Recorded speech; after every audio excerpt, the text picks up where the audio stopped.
So next video में, इस video में हम क्या करेंगे, next current is Q by T, इसका एक्सप्लेनेशन आगे करेंगे हम।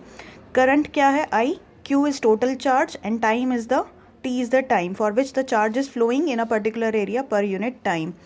अब करंट की यूनिट के लिए हमने इन दो क्वांटिटीज़ की यूनिट्स पुट करनी है, क्योंकि करंट किस पे डिपेंड कर रहा है, इन दो क्वांटिटीज़ पे डिपेंड कर रहा है। तो unit of Q which is charge is coulomb, coulomb नाम के साइंटिस्ट के ऊपर इसकी यूनिट का नाम पड़ा, और T इसकी SI यूनिट सेकंड है, ये आपको पता ही है।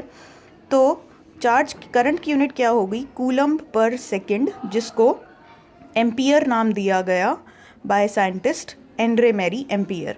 तो ampere is the unit of current which is actually coulomb per second.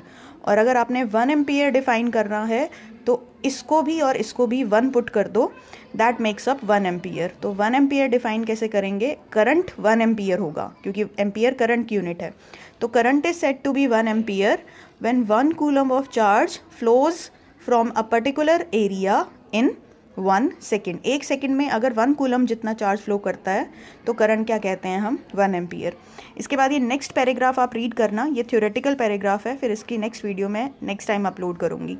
अब एक कूलम का क्या मतलब है कि उसमें कितने सारे चार्ज पार्टिकल हैं, उसके लिए आपको एक ये न्यूमेरिकल है, calculate the number of electron, ये भी मैं एक्सप्लेन करूँगी।